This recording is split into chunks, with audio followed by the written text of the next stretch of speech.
You wake up before your alarm. 5:47 a.m. The house is still dark. You walk to the kitchen on autopilot, start the coffee maker, and then, because you're half asleep and you always do this, you glance at the corner of the room.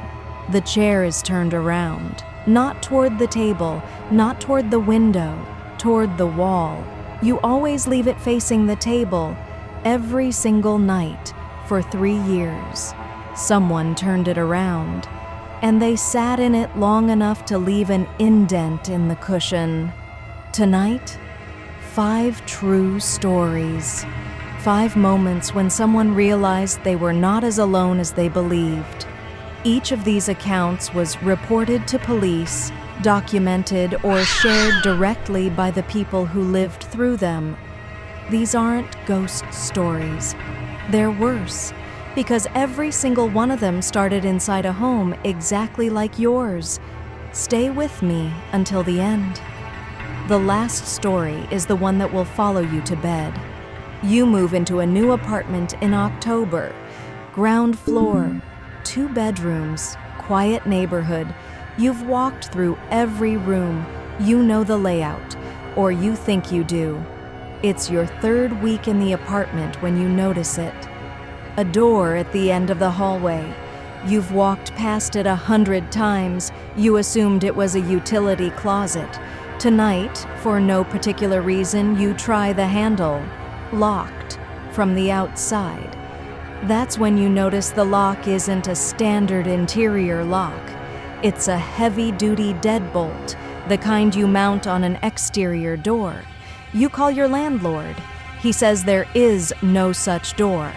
That unit only has 1 bathroom, 1 bedroom, and a linen closet. He goes quiet when you describe the deadbolt. He says he'll come over in the morning. That night, lying in bed, you hear something. A single footstep. From behind the locked door. You don't sleep. When your landlord arrives at 7 a.m. with a key he claims he didn't know he had, he opens the door. Inside, a room, maybe 6 feet by 8. No windows, a cot, a small lamp, a bucket, and a single photograph tacked to the wall. It's a photograph of you, asleep in your bedroom, taken through the gap under your door. The photograph was printed recently. The ink was still slightly tacky. Whoever had been living in that room, they hadn't left long before you found the door. You're driving home from work on a Tuesday. Normal day. Nothing unusual. Your phone buzzes, a text. From yourself. Your own number. You figure it's a glitch. You've heard of carrier loops, signal routing errors. You ignore it and keep driving. But then you actually read the message. You just passed the greenhouse with the broken mailbox. You grip the wheel. You check your rearview mirror. A greenhouse, a broken mailbox, directly behind you. You pull over and call your own number. It rings, and rings, and rings. The next text arrives 12 minutes later. You're parked in front of the pharmacy on Elm. You're trying to decide whether to go in. You are. You were. The pharmacy is to your left. You haven't moved. You drive straight home. Lock every door and window. Call your carrier. They tell you there is no record of any outgoing messages from your number that day. None. That night, one final message arrives. You should check under the bed before you sleep. You call 911. Officers search the house. Under the bed, a small device. A modified phone. Someone had programmed it to mirror your number and had been watching you through a camera hidden inside your smoke detector. The device had been active for 19 days. 19 days of messages they could have sent. They chose only 3. They wanted you to know. That was the point. You hike the same trail every Saturday morning. 7 miles, woods, a stream crossing, back to the trailhead by noon. You've done it 40 plus times. You know every route, every turn. One Saturday, you spot something off the path, half buried under leaves. A voice recorder. Small, black. The kind people use for lectures or meetings. The record light is red, still recording. You press play. You hear footsteps, slow, rhythmic, breathing. You're breathing, your footsteps. The same cadence, the same pace. Because it's you, walking this trail, right now. This device has been lying here recording you for however long it has been on the ground. You almost laugh. Almost. And then the footsteps on the recording stop. Your footsteps stop. Because you've stopped. A voice on the recording, a whisper close to the microphone, close enough that there is warmth in the audio, says, "She found it." You run. You don't stop until you reach the trailhead. You report it to the park ranger. He finds no one on the trail. When analysts review the full recording, it contains 32 minutes of audio from that morning. But the whisper, that single voice, close enough to breathe into the microphone, appears only at the end. On no earlier section of the recording, the recorder was placed that morning. Someone followed you in and left before you ran. You go on a 10-day vacation in August. Before you leave, you lend your spare key to your neighbor. She has been your neighbor for 6 years. You trust her completely. When you return, the plants are watered. The mail is collected. Everything is exactly as you left it. 3 weeks later, you're looking for a rubber band in the kitchen junk drawer. You find your spare key, and next to it, 3 more. Identical, freshly cut. 4 spare keys to your apartment. You only ever made 1. You ask your neighbor. She goes pale. She used your key twice, once to water the plants, once to collect a package, and returned it the day you came home. She shows you the original on her key ring, different brand. She never made copies, so someone else did. Someone who had access to your apartment during those 10 days.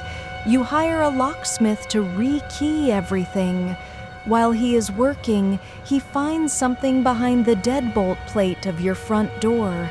A small notation scratched into the interior of the door frame, where only someone installing a lock would ever look. A date, a 4-digit number. The date is 11 months ago. The number matches your unit.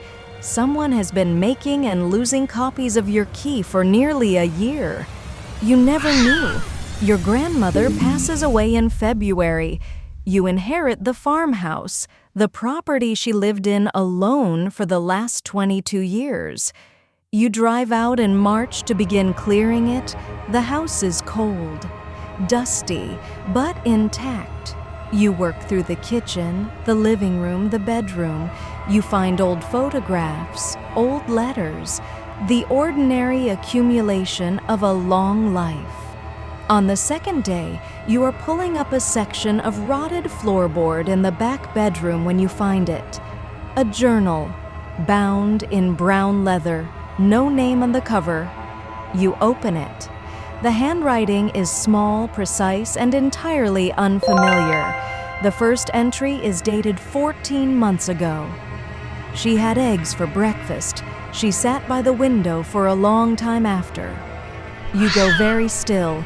You flip forward, entry after entry, every single day for 14 months, each one the same, a date, a day of the week, and a precise, detached account of what happened inside the house.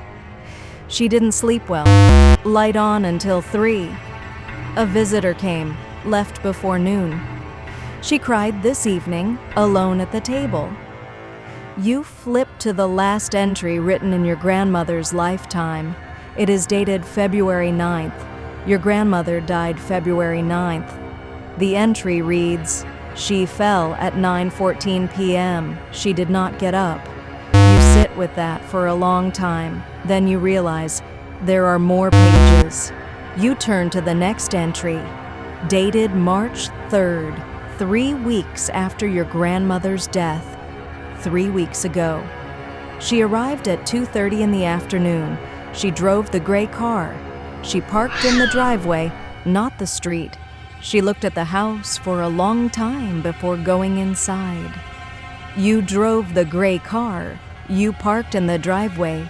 You looked at the house for a long time before going inside. You called the police from outside the house. Officers search every room, the barn, the outbuildings, the full property. They find a concealed space beneath the back porch, just large enough for a person. A low window, caked with dirt on the outside, looks directly into the room where your grandmother spent her evenings. Inside the space, a folding stool, positioned in front of the window. A wool blanket, folded neatly. A battery lantern, still functional. And one more notebook. Blank, open, waiting. Whoever watched your grandmother for 14 months watched her die, then came back to watch you. The notebooks carried no fingerprints. The space had been meticulously cleaned. No DNA, no trace fiber. Whoever this was, they had done it before. They knew exactly how to leave nothing behind. The case remains open. 5 stories. 5 moments when the familiar became something else entirely. The chair in the corner, turned toward the wall. The text from your own number. The whisper on the trail that knew you had found it. The keys that multiplied in a drawer. The journal that never stopped watching. In every one of these stories, the horror wasn't in the discovery. It was in the duration, how long it had been happening, how close they were, how many times you walked past the door, past the chair, past the window, and felt nothing. Lock your doors tonight. But remember, in 4 of these 5 stories, the doors were already locked. If any of these stories felt familiar, if something about your home, your routine, your street has been sitting wrong in the back of your mind, leave a comment. You might be surprised how many people feel exactly